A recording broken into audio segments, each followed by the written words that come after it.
It's good to have you with us this morning. If you've been watching the news or reading the newspapers, you're probably wishing, what's happening to this country? Things are being ripped apart. I happened to think about that when Nathan was talking about the curtain in the temple being ripped in two. And I'm thinking, Lord, rip this page out of our history. Return us to some semblance of normality. And then I got to thinking, the Lord has no intention for us to return to some semblance of normality. He wants a revolution to go on in our lives, in our hearts, in our churches, in our cities, all across the world. And that revolution started when Jesus died on the cross and that curtain was torn in two. The kingdom has come, and we're a part of that. That's not my sermon this morning, but I just couldn't help to relate that to you. Actually, I want to welcome you to week 4 of Live Your Calling. We looked at our first calling in life, which is the calling to be loved. I don't know if you've ever thought of it quite that way, but God wants you to let Him to do something, wants you to let Him do something to you, and that is He wants to love you, and He wants you to take that in. That's our first calling. That's the bedrock of everything that happens in your life. You must learn to let God love you. You were created to be loved, and you're called to be loved. Last week, we looked at the second of the callings in life, which is you're called to belong. You weren't made to go through life all on your own. God made you to belong to a family. That family is the church, the family of God. When you are loved and when you belong, then you can move to the third calling, which is you're called to become. That's what I want to talk about this morning. We're called to become. These actually are building blocks that build on top of one another. Called to be loved, called to belong, called to become. You can't become the woman God wants you to be, and you can't become the man God wants you to be unless you are loved and belong first. It's only being loved and belonging that we're able to do the becoming in life. It's very interesting. As little kids, think back for a moment here. I want a little audience participation time. As little kids, we often want to become some things. Let me ask you this question. How many of you, when you were a kid, you wanted to be a fireman or a policeman or an astronaut? Raise your hand. Okay, we got one or two of you. How many of you wanted to be a nurse when you were growing up? Raise your hand. All right, we had one nurse that actually became a nurse this morning. How many of you wanted to become Barbie? I don't mean that Barbie. I mean Barbie. Well, here's the more likely question. How many of you did not become what you thought you would become when you were 8 years old? Yeah, well, that's my point here. That's the universal. What is a calling? We said that that's the same thing as a purpose. God has purposes for your life. God has reasons for creating you. God has assignments. The callings of God are the purposes of God for your life. The Bible uses the word calling at least 10 times as much as it uses the word purpose when it talks about your life.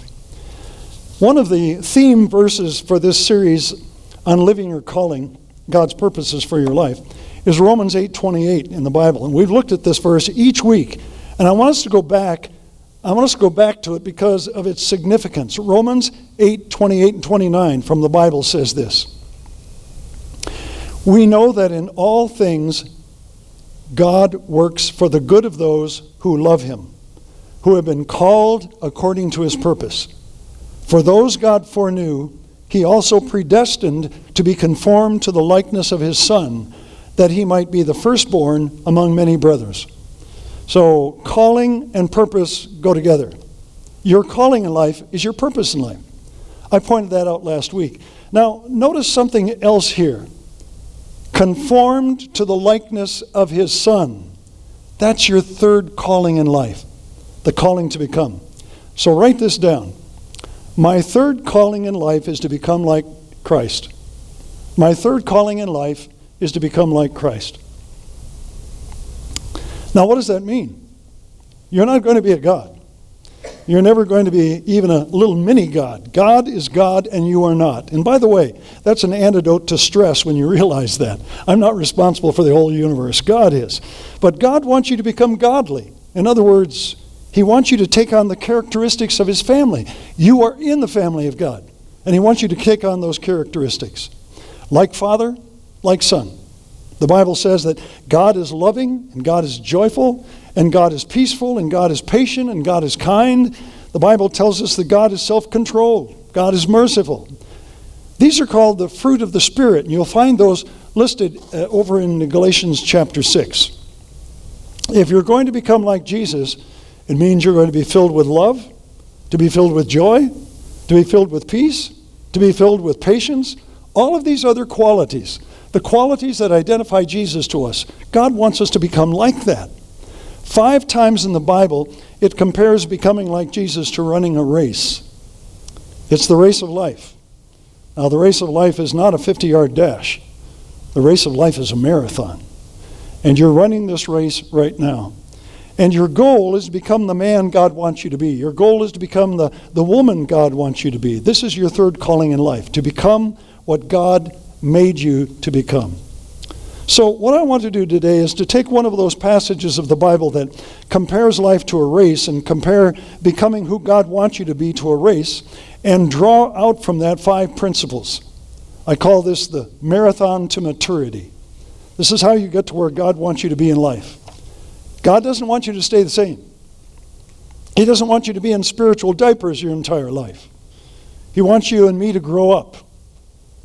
And what is full maturity? Well, look at Jesus, and you know what it is that God wants you to become. Now, how do I do this? How do I run the marathon to maturity? Well, I can summarize it in 5 statements. The first step in making it to the end of life and finishing the course God has for you is this. Number 1, simplify my life. If you're visiting this morning, you might want to pull out that white outline that was in your bulletin and fill in the blanks as we go. Number 1, simplify my life. I have to cut out and clean out and discard all the junk that's holding me back from becoming the person that God has created me to be. You've got to clean out the clutter. You've got to clean out your mind. You've got to clean out your schedule. You've got to clean up your relationships. You've got to get rid of some unnecessary baggage. In other words, you don't run a marathon in a parka. That doesn't work. So really, if you're going to become the man that God wants you to be, or the woman God wants you to be, the first thing you've got to do is you've got to let go of some stuff. I understand how that works. Kathy and I are getting ready to move. And letting go of stuff is hard, isn't it? I mean, you've accumulated all this stuff over your lifetime. And people I found out, live the Downs way. They never use their garage to park their car. They use their garage to put all their stuff. And that's where we are. So, you've got to get rid of some unnecessary baggage. So if you want to become the man of God wants you to be, or the woman God wants you to be, the first thing you've got to do is you've got to get rid of the stuff. Hebrews 12 is one of the chapters of the Bible that deals with this metaphor of running a race. So we're going to spend a whole lot of time in Hebrews 12 this morning. Verse 1 of Hebrews 12 says this: "Let us throw off everything that hinders and the sin that so easily entangles." Circle the phrase, everything that hinders. It's on your outline. It means a burden, something heavy that holds you back. And then he says, "And let us run with patience the race marked out for us." Circle the phrase, the race marked out for us. Because God has a particular race for your life, and only you can run it. Your mom can't run it. Your dad can't run it. Your boyfriend can't run it. No one else can run your race. And by the way, you can't run anybody else's race either. You have a particular race that God wants you to run in life, and everybody else has a race that God wants them to run as well. Here's the problem. Other people want you to run their race. Everybody has a plan for your life.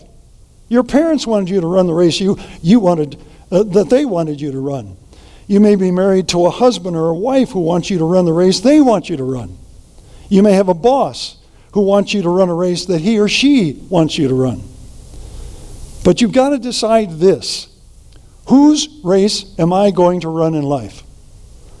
I can run my own race, or I can run the race somebody else wants me to run, or I can run the race that God created me to run. But you can't run all three. Which means you're going to have to let go of some expectations, because you can't please everybody else and please God. You've got to decide, did God put me on this earth to please my parents, to please my girlfriend, to please my teacher? Or did God put me on this earth to live for the plan that He made me for? Now I have to be willing to let go of what everybody else expects of me in my life. And when you're ready to do that, you're saying to God, I want to become the woman you made me to be. I want to become the man you made me to be. That's the first step. Simplify my life. Step 2 is the next verse, the next part of that verse. Step 2 is don't get impatient. Don't get impatient. Because the race is going to take your entire life. You're not going to finish it in a week. You're not going to finish it in a month or a year. God's plan to make you the person He wants you to be is a lifetime plan. It's going to take your entire life, and you can't run the race quickly. It's not a short 50-yard dash. It's a marathon, so don't get impatient. I remember going to my son Eric's track meet at Shadow Mountain High School when he was going to school over there. He was the fastest member on his basketball team, and his basketball coach said, Eric, you need to take track in the off season to keep in shape for basketball. So he did. On this particular occasion, he was running a half mile, which is twice around the track over here. And when it came to the first turn around the oval track, Eric was way out ahead of everybody else. But then I looked at his coach, and I saw his coach doing this. He didn't like what he was seeing. And then I found out why he didn't like what he was seeing. At the end of the race, guess who came in last? Eric. Now, I could show you how to become a man of God. I could teach you how to become a woman of God, but I cannot teach you how to do it quickly. It's going to take your entire life. Someone said, you spell maturity T-I-M-E, time. We get in a hurry, but God's not in a hurry. So that's part of our problem, isn't it? How many of you wish that God was more in a hurry sometimes? Yeah, of course you do. So you need to just relax and realize that He's not impatient with you. Champions know how to pace themselves. When God wants to make a mushroom, He can do it in 6 hours. When God wants to make an oak tree, guess what? It takes Him 60 years. So which do you want to be? A mushroom or an oak tree? I want to be solid like an oak tree.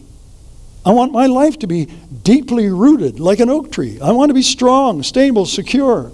So when the rough winds of life and the storms of life buffet me, when I get blown over by problems and pressures and suffering and sorrow and scandals and all those other things that come across my life, all the financial problems that you have, whatever it is, that it doesn't blow you away because you're as solid as an oak tree. That's what God wants of us. All of us want a quick fix in our life. I understand that. We want one thing that will take away all of our problems and all of our hang-ups and all of our fears instantly. So we go around looking for that one book to read that will change my life instantly. That one message to listen to on a CD that will change my life. We want to take a pill. We want a magic bullet. Have an experience and boom, it's going to instantly transform me and all of a sudden I love everybody. Nobody makes me impatient anymore. I'm just like Jesus. That's what we want. And we want it now. But it isn't going to happen. It doesn't happen that way. There's such a thing as instant potatoes, and there is instant coffee, but there is no instant spiritual maturity.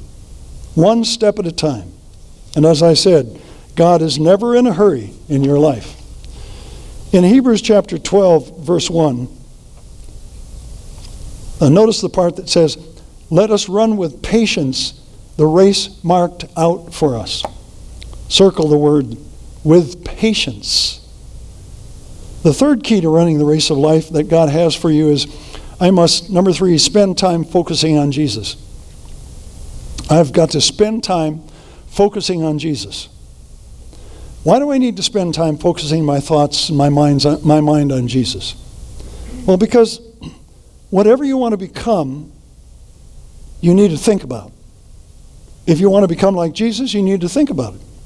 If you hang out with people who have no ambition, most likely you're going to grow up to be not have much ambition in life. If you hang out with people who are critical, you're going to become critical. Whoever you spend the most time with is the person most likely you're going to become. The Apostle Paul puts it this way in 1 Corinthians 15:33. He said, "Do not be misled. Bad company corrupts good character." You know, like the old cliche, you can't soar with the eagles if you're running with the turkeys. So maybe there are some relationships that you may want to discontinue because they're tearing you down. But if you spend time with Jesus, then you become more and more like him. You know, many people say, God has never talked to me. Maybe the reason why God's never talked to you is you've never been quiet long enough to listen. Maybe you've got your ears full of earbuds and the radio is always on. You've got too many distractions. You've got to just sit there and be quiet. Something that most Americans have never learned to do. Just sit there and be quiet. Sometimes God will put thoughts into your mind. God doesn't have to speak aloud to you. He's the one who created radio waves and television waves. He can put thoughts into your mind. We call that inspiration. You know, if the devil gives you a thought, that's called temptation. If God gives you a thought, that's inspiration. If you get a thought all your own, that's stupidity. Oh, no, just kidding. Just thought I'd throw that in there, see if you're still awake. You've got to spend some time focusing on Jesus every day. Here's what the Bible says. In Hebrews chapter 12, verse 2. Let us fix our eyes on Jesus, the author and perfecter of our faith. Let me give you a little tip. Find a special place where you can meet with God every day. And make that your special place. Spend 15, 20 minutes with God, just being quiet, thinking, meditating, looking into God's Word, praying. You just need to go where you can be alone and where you can pray. I heard someone say one time, my favorite place for a quiet time is sitting on the toilet. The bathroom, they said, is the only place that's quiet in my house. Well, whatever floats your boat. You find a spot that is special and it is sacred. If the bathroom is that place, go for it. Here's the thing, though. The more time you spend with God, the more you're going to become like him. The more time you spend reading the Word and studying the teachings of Jesus, the more you're going to learn his love, his patience, his peace, and his character in your life. The fourth thing on the steps of finishing the race of life is this. Number 4. When it gets hard, remember the reward. When it gets hard, remember the reward. This goal for God to make you the man he wants you to be, or for God to make you the woman he wants you to become, it's a lifetime process. It's not a 50-yard dash.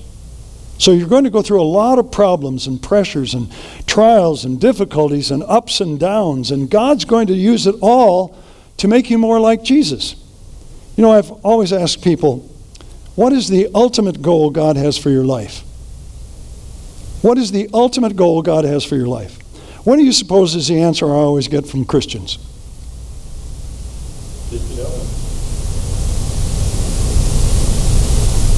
Well, the answer I normally get from Christians is that I be saved. That everyone be saved. And I always say, no, that's not his ultimate goal. Remember what the question was. What is the ultimate goal? Not is one of the goals, but the ultimate goal. Here's the answer to that question. What is the ultimate goal that God has for us in life? It comes from Ephesians 4:12. And it says, until we all become mature, attaining to the whole measure of the fullness of Christ. Of course he wants you to be saved.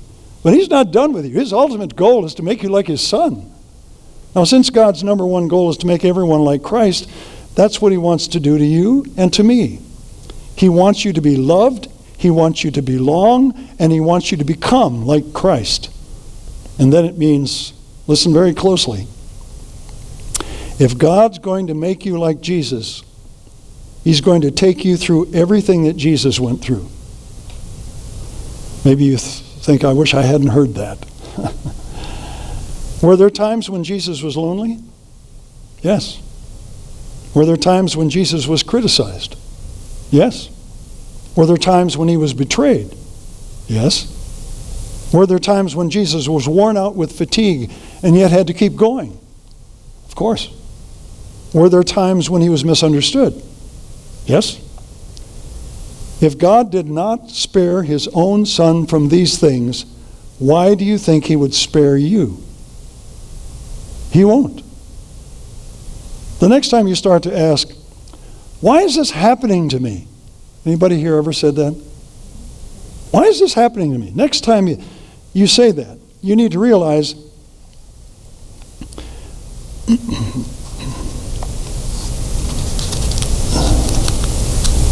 you need to change it to the question, not why, but what.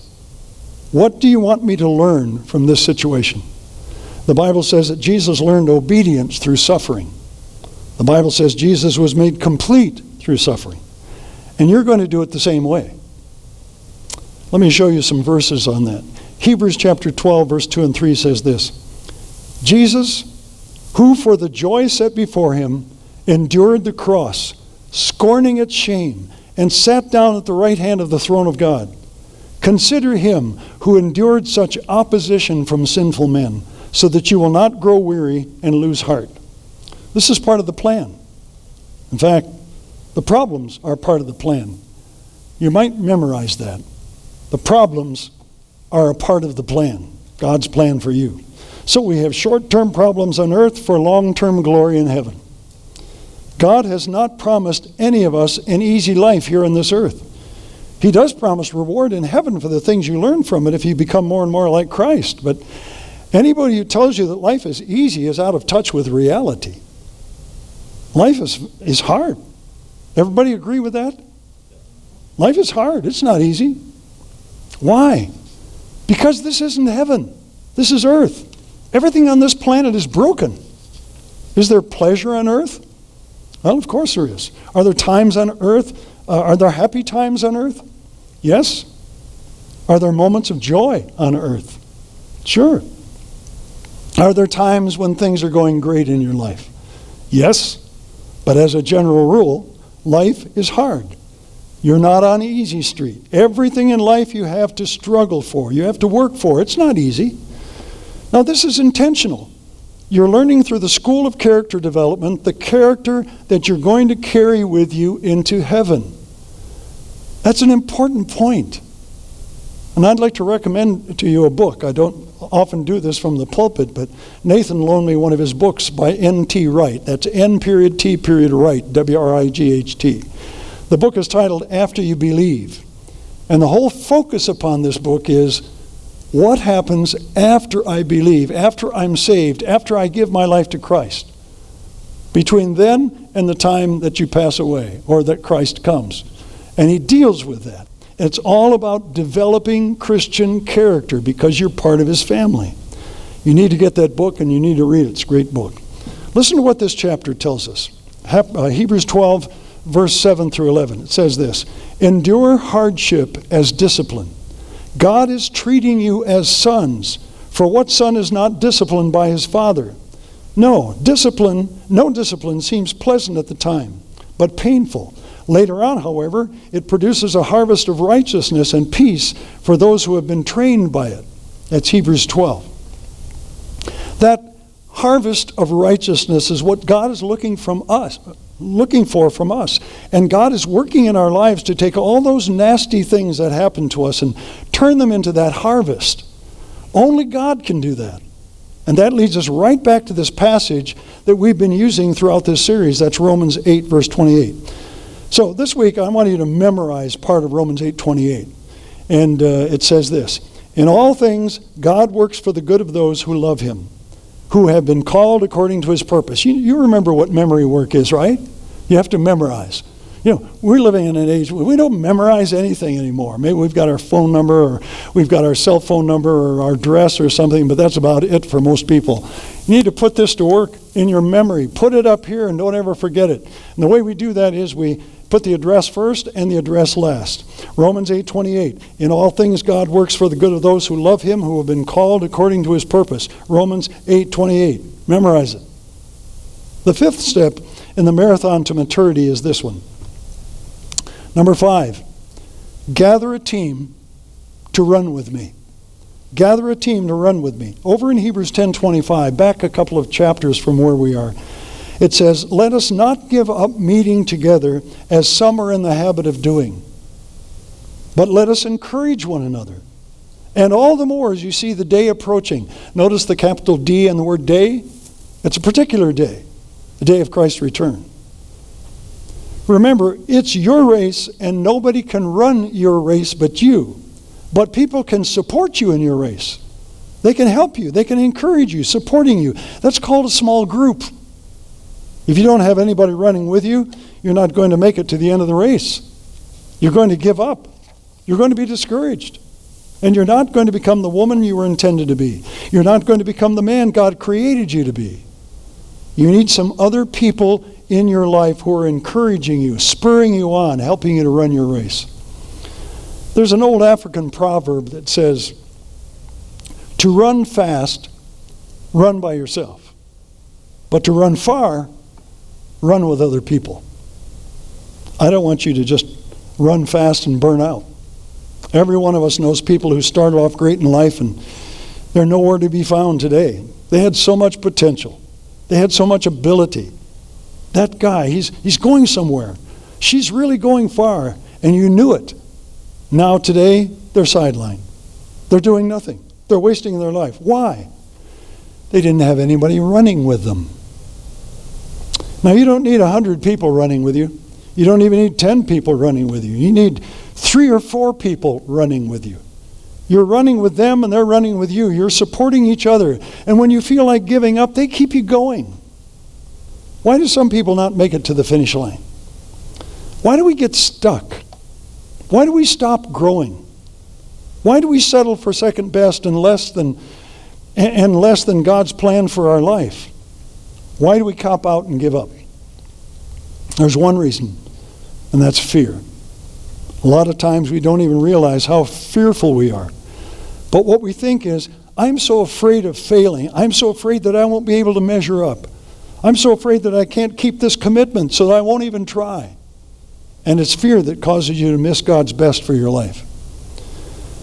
But when you belong to a small group, and that small group believes in you, and that small group loves you, then when you are beloved and you belong, you can become. They give you the courage to do things. Having a small group who loves you unconditionally gives you the courage to start the race, gives you the courage to stay in the race, gives you the courage to finish that race, and gives you the courage to get up and start over when you've stumbled and stumbled on your face. They say, you can do this.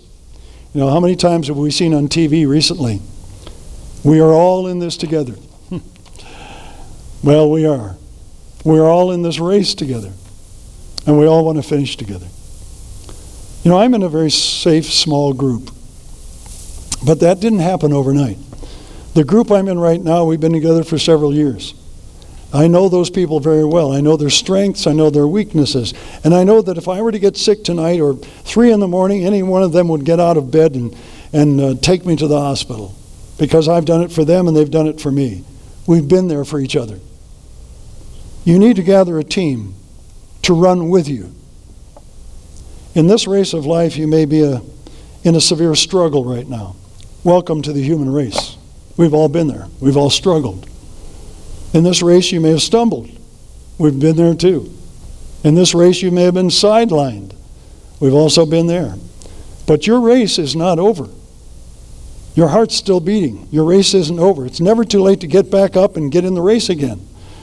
In this family, which we call Cactus Christian Fellowship, you are loved, you belong, and you can become what God meant for you to become, what He always intended.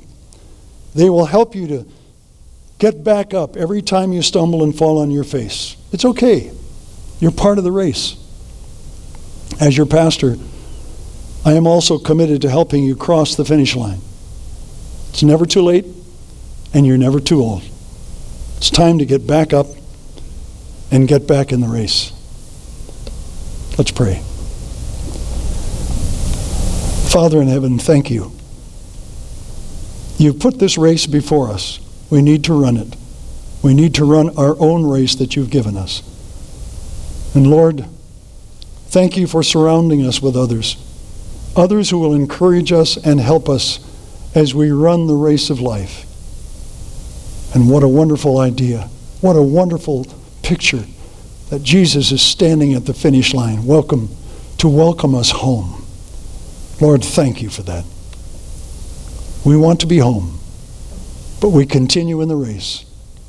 Give us all the tools we need to continue that race.